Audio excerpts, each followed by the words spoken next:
silencio te invade, tú, mujer u hombre moderno.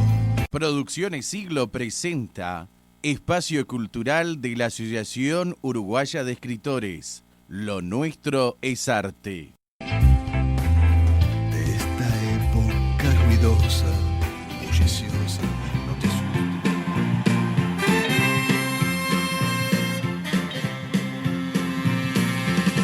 We're so glad to see so many of you lovely people here tonight, and we would especially like to welcome all the representatives of Illinois' law enforcement community who have chosen to join us. Estamos al aire en FM Ciudadela 88.7 del dial en Esto es Arte. No matter who you are and what you do to live, thrive, and survive, there are still some things that make us all the same. Mi nombre es Daniel Fernández Corch y junto a la periodista Anisa Todaro los acompañaremos en los próximos 60 minutos conversando sobre distintos artistas, tanto nacionales como del exterior.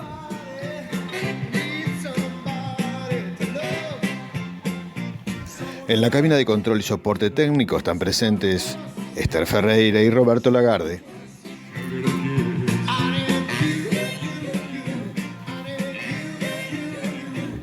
Esto es Arte es un programa que representa a la Asociación Uruguaya de Escritores, AUDE. Nuestra página web es audeuruguay.weebly.com. Aquellos que quieran comunicarse con nosotros lo pueden hacer al correo electrónico asociacionuruguayadeescritores@gmail.com.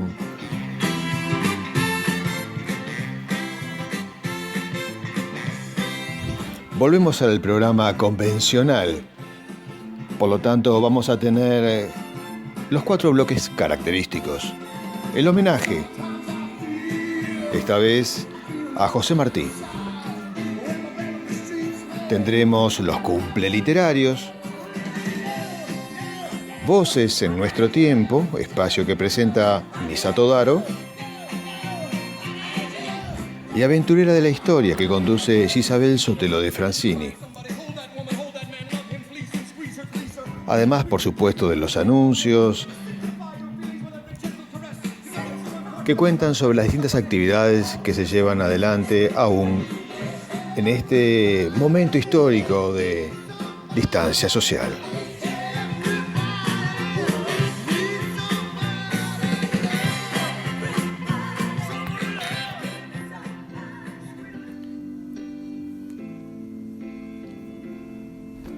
Hoy voy a comenzar los anuncios hablándoles de un tema importante, relacionado con la medicina biológica esencial. Ya les voy a contar de qué se trata, pero primero les voy a presentar a la protagonista de este tema, la doctora Rosana Guerra Goyen. Ejerce la medicina hace más de 30 años, graduada en la Universidad de la República Oriental del Uruguay.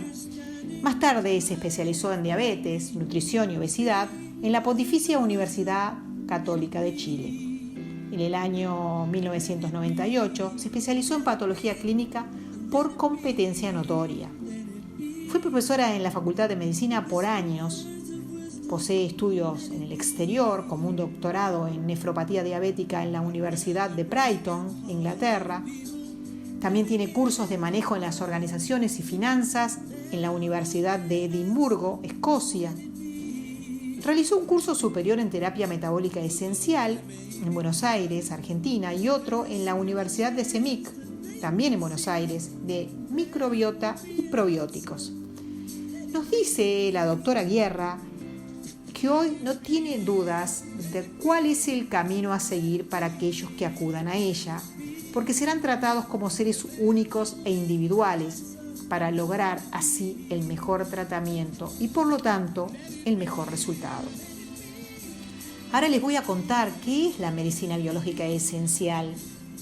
Es aquella que trata las causas de las diferentes enfermedades que se presentan a diario. Está basada en una fuerte evidencia científica donde la doctora Guerra participa activamente sin dejar de lado lo que cada paciente tiene para expresarnos. Se trata al paciente como un todo biológico, psicológico y social. Los tratamientos incluyen el espectro total de las terapias efectivas descubiertas hasta la fecha que no dañen al paciente, sino todo lo contrario, lo revitalizan, lo curan y le brindan una mejor calidad de vida.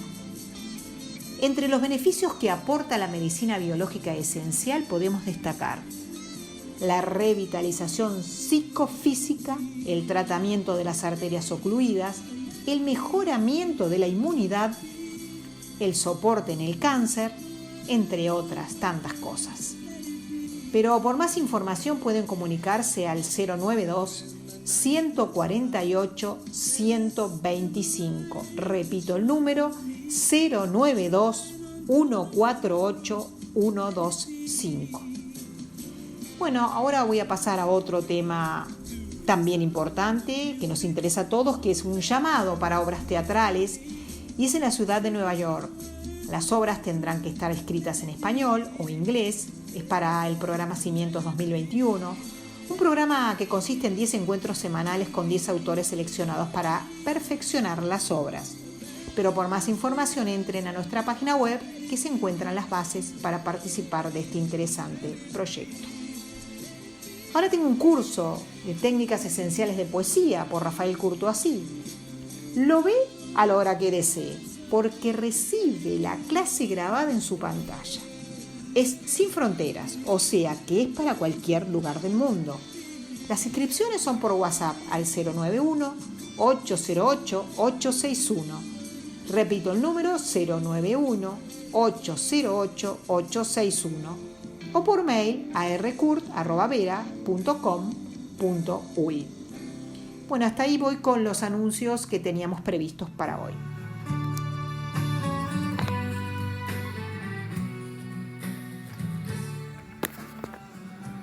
El 28 de enero de este año, un año tan especial y que sin dudas será recordado en la historia como el inicio de un nuevo proceso en la vida social de la humanidad, la literatura ha celebrado los 167 años del natalicio del escritor cubano José Martí, cuyo nombre completo fue José Julián Martí Pérez, y que nació en una época donde los habitantes de la isla caribeña vivían bajo el dominio del colonialismo español. La vida de Martí, al igual que la de otros escritores que ya hemos citado, fue extremadamente dura, con permanentes obstáculos que a cualquier otra persona lo hubieran obligado a desistir, a continuar en la realización del sueño, del crear, en su caso, de escribir. El escritor, en su oficio de crear, ¿no? Necesita armonizar, necesita encontrar ese espacio de soledad donde uno se acerca al plano de las ideas, de la búsqueda, del equilibrio, desde el cual es posible construir un proyecto para los demás. A veces me pongo en el lugar de un escritor como Cervantes, como Horacio Quiroga, María Eugenia Ferreira, el propio José Martí, y vaya que son dignos de admiración, todos ellos, y muchos más nos demuestran que todo es posible a pesar de lo adverso. ¿Por qué digo esto? Porque José Martí, para aquellos que no saben tanto sobre su vida, sufrió las injusticias de la esclavitud, de la degradación moral de aquel que solo es distinto por el color de su piel. José Martí admiraba entonces las ideas independentistas le llamaban del liberador o libertador, a Simón Bolívar, que luchaba por una América unida. Fue mencionado este aspecto político porque creo que José Martí fue un hombre comprometido con el proceso de independencia de Cuba y fue eje de su vida y de su obra, porque en ese escenario fue donde él se desarrolló. No es el único caso, ni lo será. Hemos mencionado ya este año a otros escritores íntimamente comprometidos en causas políticas. Por ejemplo, hace muy poquito tiempo hemos homenajeado aquí a Simone de Beauvoir, a Jean-Paul Sartre, Florencio Sánchez, Alfonsina Storni, etc. Por esta causa, José Martín fue desterrado en 2 ocasiones de España y lejos quedó su esposa y su hijo. En el exilio estuvo en Estados Unidos y desde Nueva York escribía sobre lo que ocurría en Cuba, enviando distintos artículos a periódicos de México, de Argentina, de Venezuela. El 25 de marzo de 1895, José Martí viaja a República Dominicana y se reúne con el general Máximo Gómez y firma con él el conocido Manifiesto Montecristi, en el que se establecen las bases de la nueva guerra, como así se le llamó, y dejan claro que en esta contienda no irían contra el español natural y honrado, le decía él. O sea, el civil que vivía en la isla, no irían contra él, ni en esa guerra ni después de ella. El proceso de independencia sería contra el gobierno y no contra sus habitantes.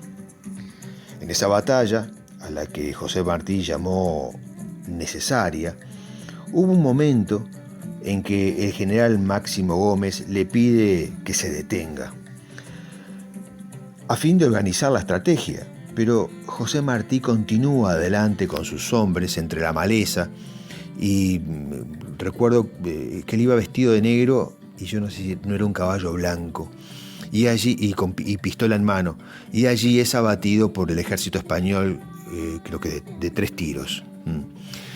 El padre de José Martí, que se llamó Mariano Martí, había sido militar español, nacido en Valencia, España, ¿no? Y su madre, Leonor Pérez, era oriunda de las Islas Canarias. Martí tuvo 7 hermanos y cuando este tenía 4 años, la familia se traslada desde Cuba a España para asentarse un tiempo en Valencia, hasta que regresan nuevamente a la isla y allí él cursa sus estudios. Incluso en la adolescencia se inscribe en la Escuela Profesional de Pintura y Escultura de La Habana, donde toma clases de dibujo. Su padre, recuerdo que era no sé si el carcelero o no sé si el carcelero trabajaba en la cárcel de La Habana. Siendo joven, cuando estalla la guerra de los 10 años, en 1868, junto a un amigo llamado Fermín, es que se unen a la causa nacionalista cubana. Un año después es acusado de traición, él reconoce los cargos y es llevado a prisión por 6 años, sentencia que fue reducida debido a la acción de sus padres y que el abogado que la familia había conseguido logra cambiar la sentencia por un destierro en la isla de Pinos.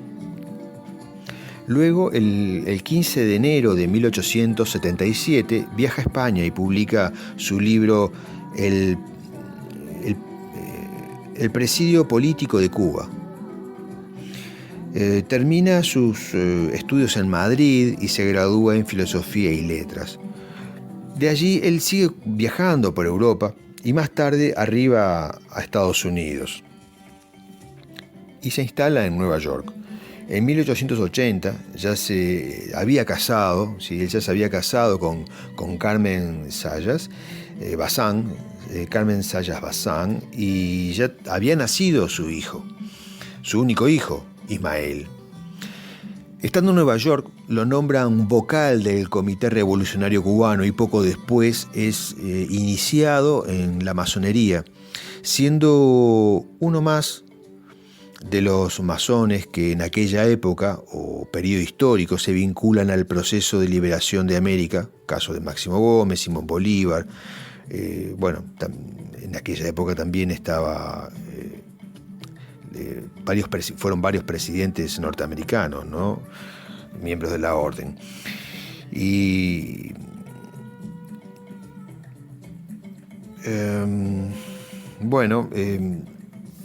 decía comentar algo, pues me vino a la cabeza, porque también se manejó la posibilidad de que Artigas, José Gervasio Artigas fuera perteneciente a la orden, pero no, eso está demostrado que no. Sí tuvo mucho acercamiento filosófico y quizás estuvo asesorado y prefirió mantenerse fuera, pero en aquella época la presencia de la masonería en todos los procesos libertarios fue una realidad. José Martí trató con belleza literaria la denuncia que hacía y así contó sobre la esclavitud, el trabajo forzado y el abuso en su país, y también criticó duramente los problemas sociales en Estados Unidos sin deponer su admiración por la cultura de dichos países, sus sabios y su pueblo. José Martín supo diferenciar siempre lo que es un gobierno a lo que es su gente o su tradición y cultura. José Martí no fue un hombre que además gozara de buena salud, sino todo lo contrario, padecía todo tipo de cosas. Hasta se le extrajo un tumor, problemas en la vista. Bueno, pero nada de ello le impidió realizarse, tanto en la escritura como en sus fines políticos, en su compromiso. Tenía un apodo que le decían el apóstol de la independencia de Cuba. Las obras de José Martí son las siguientes.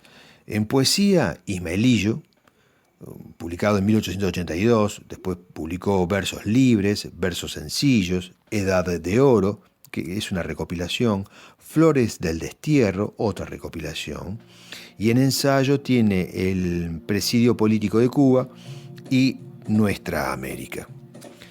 Hasta aquí, amigos, entonces la primera parte del homenaje a José Martí, y vamos a ir ahora al primer corte con una canción que nada tiene que ver con José Martí en esta oportunidad, pero bueno, vamos a elegir la canción.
Excelente, Daniel, esta primer parte que preparaste sobre José Martí, este poeta latinoamericano tan destacado del siglo XIX.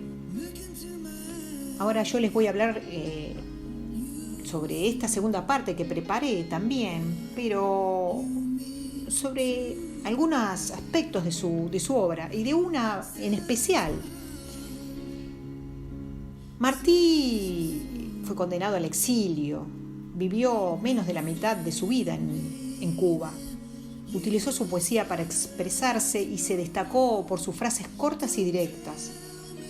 Es un escritor, poeta, filósofo, periodista, pensador, entre tantas otras cosas, que vivió en La Habana cuando Cuba aún estaba bajo el dominio de España, como bien lo dijo Daniel. Utilizó su poesía para transmitir sus vivencias, emociones y, por supuesto, ese amor que sentía por su patria y familiares. Era como un nexo eficiente para comunicarse con sus amigos. Define la utilidad de la poesía de esta forma: los versos no se han de hacer para decir que se está contento o triste, sino para ser útil al mundo, enseñándole que la naturaleza es hermosa, que la vida es un deber, que la muerte no es fea, que nadie debe estar triste ni acobardarse mientras haya libros en las librerías, luz en el cielo, amigos y madres. José Martí pintó sus cartas, discursos y trabajos tal cual él los veía.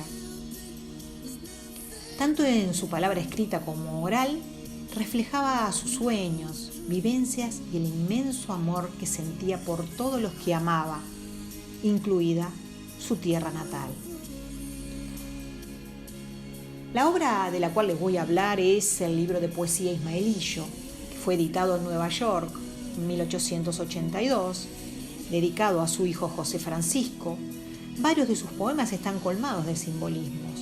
Este poemario es el más afamado, influyó en el modernismo. Martí rechaza el lenguaje cauteloso y disimulado. Por momentos es ambivalente hacia el perfeccionismo formal. Por lo tanto, no utiliza un lenguaje persuasivo, ficticio o superfluo, sino que es natural, es asequible, transparente y sin adornos. Defiende ampliamente su idioma, por eso no emplea palabras extranjeras. Decía que el lenguaje es humo cuando no sirve de vestido al sentimiento generoso o a la idea eterna.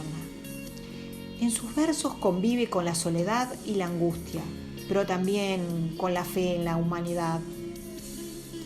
Ismaelillo era el apodo de su hijo. En este libro también aparecen menciones bíblicas, como cuando se refiere al hijo de Abraham, porque encontró un parentesco ante las similitudes con respecto a su propia vida. Otra cosa que aparece son las imágenes oníricas y las vemos en este fragmento que les traje y se los voy a leer. Yo suelo, caballero, en sueños graves, cabalgar horas luengas sobre los aires, me entro en nubes rosadas, bajo a hondos mares y en los senos eternos hago viajes. Los temas principales son las ausencias y ese amor que sentía por su hijo, donde perdió contacto con él cuando se separó de su esposa un año antes de la publicación de este libro. Ismaelillo es un pequeño volumen donde nos anunció cuál iba a ser la futura poesía de América Latina. Tiene una excelente calidad lírica y, por supuesto, humana. Es un libro que contiene apenas 48 páginas, pero en él nos deja ver qué fue lo que sucedió cuando ya no tuvo la presencia de su hijo. De su tristeza y desilusión nació Ismaelillo. Su hijo se vuelve su único refugio y lo podemos ver en el prólogo dedicatoria de este ejemplar, de esta obra tan excelente de José Martí, la primera, y que les voy a leer este prólogo para que cada uno de ustedes puedan apreciar el sentimiento de Martí en cada una de sus palabras. Y dice así: hijo, espantado de todo me refugio en ti. Tengo fe en el mejoramiento humano, en la vida futura, en la utilidad de la virtud y en ti. Si alguien te dice que estas páginas se parecen a otras páginas, Diles que te amo demasiado para profanarte así. Tal como aquí te pinto, tal te han visto mis ojos. Con esos arreos de gala te me has aparecido. Cuando he cesado de verte en una forma, he cesado de pintarte. Esos riachuelos han pasado por mi corazón. Lleguen al tuyo. El inmenso amor que sentía José Martí por su hijo se refleja en un poema especialmente que se llama Mi Caballero, y se los he traído en una versión musicalizada interpretada por Sara González. ¿Vamos a escucharlo?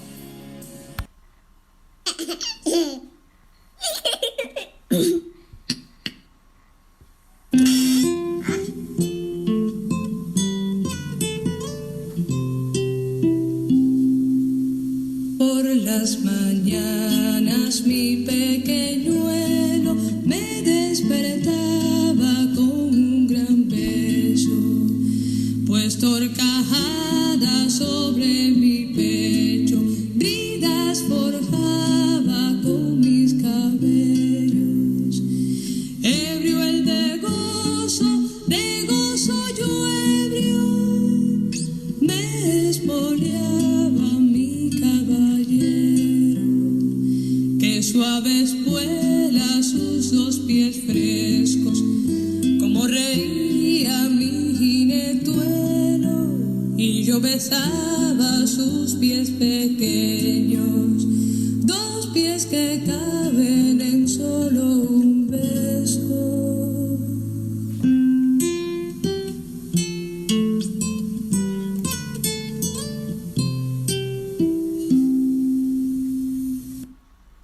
Hermosa versión de Sara González, Mi Caballero. Bueno, hasta aquí voy con el personaje que habíamos elegido para homenajear hoy.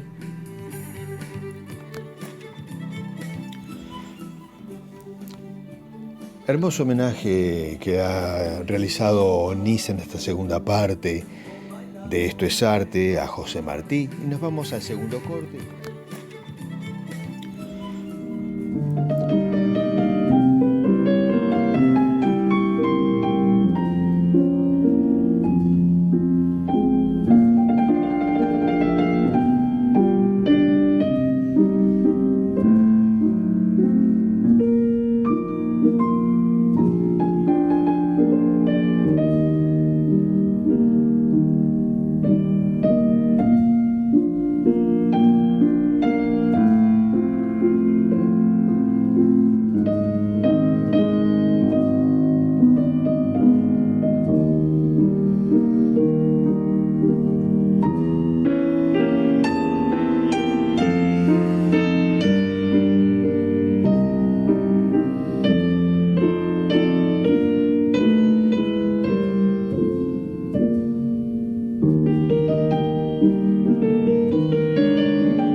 Otra sección clásica de nuestro programa Esto es Arte, los cumple literarios. Mes de julio, celebramos el nacimiento de Antonio Machado, que vino al mundo un 26 de julio de 1875, autor de Galerías y otros poemas, Soledades y Campos de Castilla. También un 9 de julio de 1764, segunda mitad del siglo XVII, nace Anne Ward, o como fue conocida como Anne Radcliffe, su seudónimo. Una pionera en lo que hoy se conoce como novela gótica de terror. La recordamos con uno de sus libros, Los misterios de Udolfo, libro que Nisa solía leer en su adolescencia y con el que, claro, después tenía ciertas pesadillas.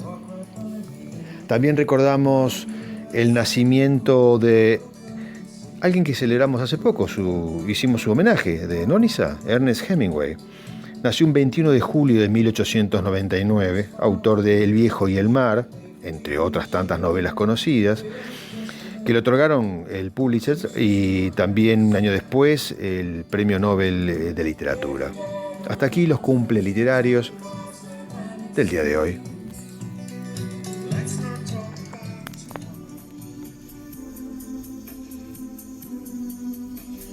Voces en nuestro tiempo. Dentro de las tantas frases brillantes que tiene José Martí, elegí 3 para traerles. Todo está dicho ya, pero las cosas cada vez que son sinceras son nuevas. Saber leer es saber andar, saber escribir es saber ascender. El elogio oportuno fomenta el mérito y la falta de elogio lo desanima. Ahora vamos a escuchar a nuestros escritores y poetas que nos han traído para hoy. Comencemos con María García Marichal, es comunicadora y escritora en narrativa breve, ha sido multipremiada y sus trabajos fueron publicados en Uruguay y Argentina. Escuchemos a María García Marichal. La estrategia de la felicidad. Tenían que encontrar la forma de ser felices. Sabían que no sería fácil, porque cada uno de ellos entendía la felicidad en forma distinta y no habría consenso. Los 3 acordaron retirarse a reflexionar para después de unos años reunirse a discutir y alcanzar una aproximación. Uno de ellos buscó la cordillera. Se esmeró en encontrar el valle más hermoso para pensar, el lugar más parecido al paraíso que estuviera resguardado entre los picos de las montañas. Sintió la paz que da la cercanía del cielo, la fuerza del viento, la impecable blancura del glaciar. Otro se marchó al bosque. Caminó entre los árboles hasta hallar el refugio más adecuado, desde el que podía ver el fluir de las estaciones, escuchar la lluvia sobre el suelo cubierto de hojas y el trino de la alondra. La tercera se quedó donde estaba. Continuó trabajando y aprendiendo, riendo y llorando con el devenir de los días, con sus regocijos y sus tragedias. Volvieron cuando las canas salpicaban sus cabezas y se sentaron alrededor de una hoguera en la soledad transparente del desierto. La felicidad está en la altura, dijo el que volvió de la cordillera, donde la nieve permanece y el aire es tan ligero que duele respirar. No, negó el que volvió del bosque. La felicidad está en la tierra rojiza y húmeda en la que crecen los árboles, que cambian su aspecto con el paso de las estaciones y resuman vida todo el tiempo. Y los 2 la miraron. Ella estaba iluminada, tal vez por las llamas que se desprendía de la leña hacia las estrellas, tal vez por una luz distinta. Puede ser, dijo sonriendo. Yo aprendí a ser feliz en el lugar de siempre, en el mío, con cada momento que reí y lloré con quienes pasaron por mi vida. Se quedaron en silencio mientras sus pensamientos indagaban en la razón de su búsqueda. Llegaron a un consenso cuando aclaraba. Nunca habría consenso sobre la estrategia de la Ahora felicidad. el turno es para Alejandro García. Al igual que María García Marichal, es un colaborador muy presente en este segmento y nos envía toda la semana sus hermosas poesías. Escuchemos a Alejandro García. El viejo Tom. El viento refresca suave la vieja frente del pescador, mientras las aguas sacuden turbias La vieja barca del viejo Tom. Con disposición bravía no se irá a casa sin llevar nada, aunque las turbias aguas heladas pongan a prueba su rebeldía. Malla tras malla lanzaba el viejo buscando el fruto del mar bravío, mientras que el viento fuerte e impío su barcarola se lleva lejos, pero no logra que el noble viejo abandonara su cometido. El alba llega y trae la barca el dulce fruto de la jornada, y una sonrisa dulce y salada se dibujaba en el hombre añejo, pues sus arrugas son el espejo de la dureza de sus brazadas. El viejo Tom ya ni recuerda el día primero que navegara, pero sus manos frías, cansadas, cuentan la historia que él no contó, que siempre el viento le acompañó desde aquel día que al mar lanzara la vieja barca que hoy le llevara los viejos sueños al viejo Tom. Bueno, ahora vamos a escuchar a la última voz, la de Graciela Yenta, escritora, docente de vocación. Dedicó parte de su vida a escribir para niños. Realizó talleres en numerosas escuelas del país. Escuchemos a Graciela Yenta. ¿Qué nos trajo para hoy? Yo vibro como una sensitiva, como la luz de un cirio trasnochado, y por eso me llaman pensativa, Graciela, la del sueño deslumbrado. Yo me elevo a la estrella más altiva para esconder mi llanto demudado, y tras una apariencia casi esquiva voy llevando mis sueños desvelados. Yo soy como un temblor hecho de brisa, como un desmayo triste de sonrisa que se clava en el verso, apasionado. Y si todos me llaman pensativa, es porque tengo de la noche sensitiva un asombro de luna enmarañado.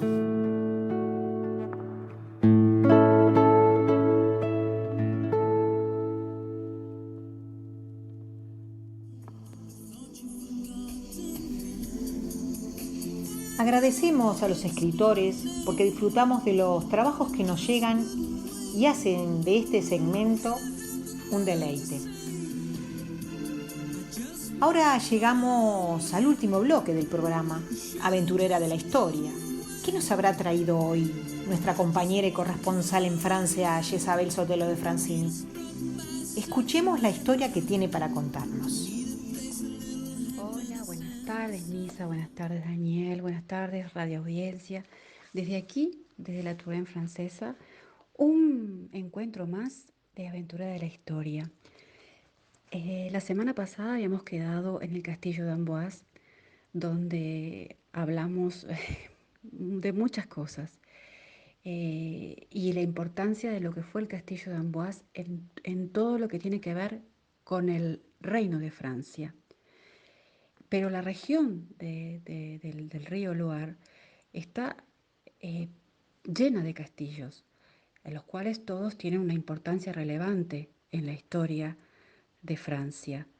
Pero hemos hablado de otros castillos como el Château Fort de Chinon, y dijimos en una primera etapa que esos castillos tuvieron una función distinta en la primera etapa, vamos a decir, de la historia de Francia, en lo que es la Edad Media y finales de la Edad Media. Eran verdaderas fortalezas, pero con el tiempo van cambiando y sobre todo entre el siglo XV y XVI se va a producir una gran transformación de estos castillos.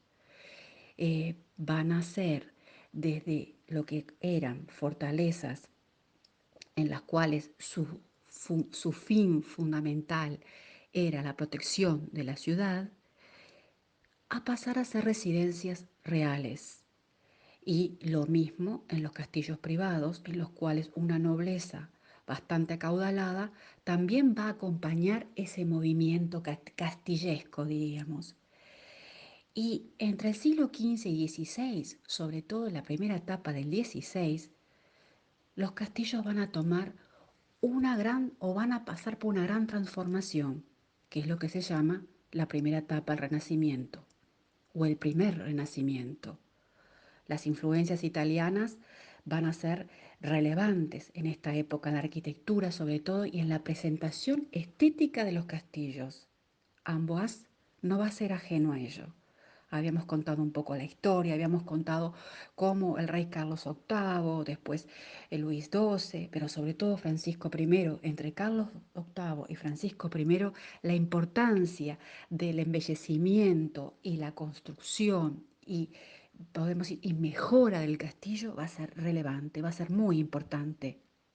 No deja de fascinarnos, porque entre un Carlos VIII, que esos castillos tienen una, vamos a decir, una arquitectura, y sobre todo el castillo de Amboise, una arquitectura que va entre lo que dijimos en aquel momento, que es el gótico flamboyant, va a pasar paulatinamente a una imagen más renacentista. Y esto viene de la mano de Francisco I, en el cual la influencia italiana va a estar presente, no solamente por la influencia en sí, por las campañas militares de Francia a Italia, sino también por las alianzas matrimoniales que tiene la corona francesa con las casas italianas. Hemos hablado ya, por ejemplo, Catalina de Medici, para recordar un poquito, María de Medici posteriormente. Pero hay algo importante también.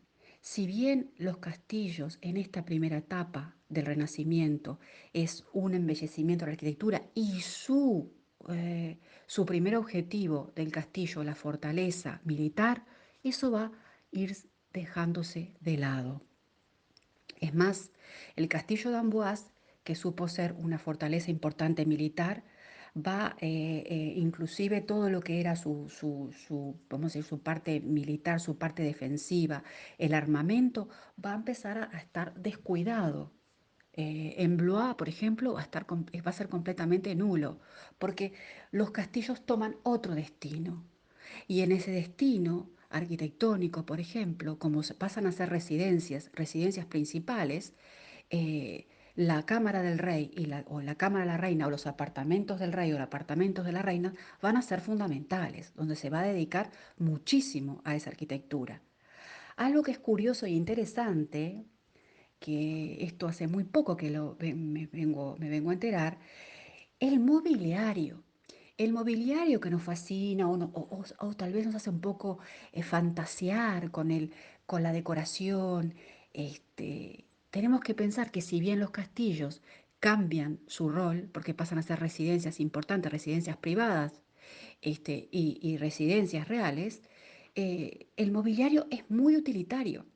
Si bien hay un cuidado en la decoración, el mobiliario pasa, rápidamente se puede transportar. ¿Por qué? Porque uno piensa, el rey se va y el castillo se cierra.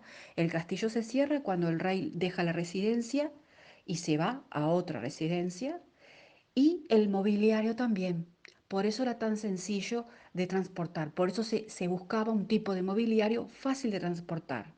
Tal vez por medios económicos. No, no creo que fuese así, porque en el momento que se levantaron y se construyeron y donde no se miró absolutamente nada desde el punto de vista económico, no creo que ese fuera el objetivo de que el mobiliario sea más utilitario y más fácil de transportar.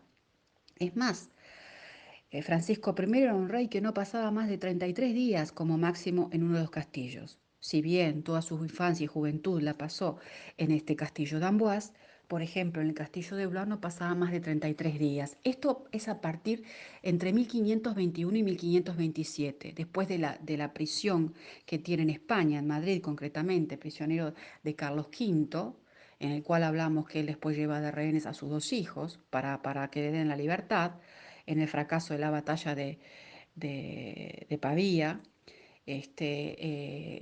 Ahí hay un cambio político importante y sobre todo en la mentalidad del rey. Tal es así el cambio de mentalidad que cuando llega a Francia, o sea, luego de su cautiverio, empieza a perseguir a toda la gente que estaba en la parte administrativa. Y es así como el trono empieza a recuperar castillos que pertenecían a privados y pasan a manos de la realeza. Unos Chenonceau, otros a Celle-Rideau. Son castillos que después vamos a hablar porque son realmente interesantes. Y sigue con la decoración, y sigue con la expansión, y sigue con la invitación de artistas, en los cuales dijimos que Leonardo fue importantísimo y donde se va a afianzar, en cierta forma, esa influencia italiana, ese renacimiento, ese Renacimiento cinquecento, en el cual va a tener una influencia vital en la arquitectura, en las escalinatas de los castillos, en el propio Chambord cuando se empieza a construir, en el cual Francisco pasó muy poco tiempo allí, prácticamente no iba. Y obviamente toda esa cuestión de defensa se pierde. La cuestión bélica y defensiva del castillo se pierde para siempre.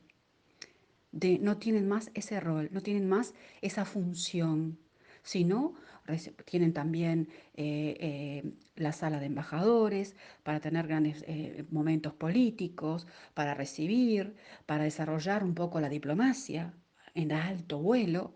Eso es muy importante también, considerarlo y tenerlo en cuenta. Y además, algo interesantísimo también en el castillo de Amboise, que me subyuga muchísimo, es que en los registros de 1499, en lo que era la parte de la armería de Amboise, se conservaban grandes reliquias o símbolos muy importantes, muy mezclados. Espada de Lancelot, el hacha de Clovid, la daga de Carlomagno, las espadas de muchísimos reyes y la armadura de Juana de Arco.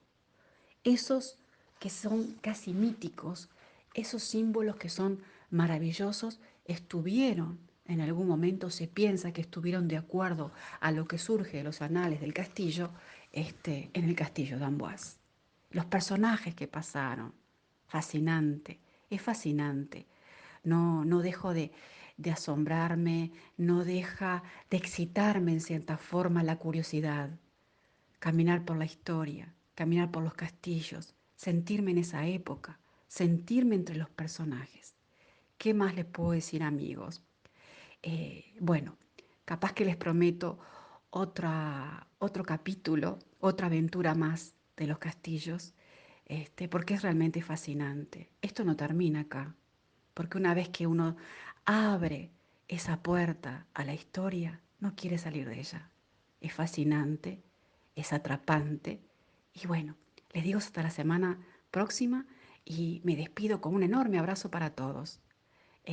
Hasta pronto, hasta el martes próximo.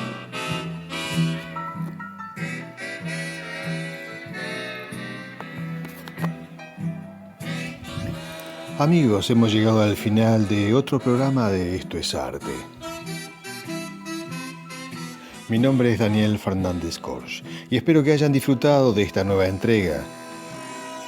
Una gran alegría haber compartido nuevamente esta aventura radial junto a Anisa Todaro y Isabel Sotelo. También recuerden que para comunicarse con la doctora Rosana Hierra lo deben hacer al 092-148-125. Un gran saludo también para Marta Astigarribia, Daniel Barbiel, Elba Díaz y Marta Bonilla, compañeras de AUDE. Y un hasta luego. Nos vemos en la próxima entrega de Esto es Arte.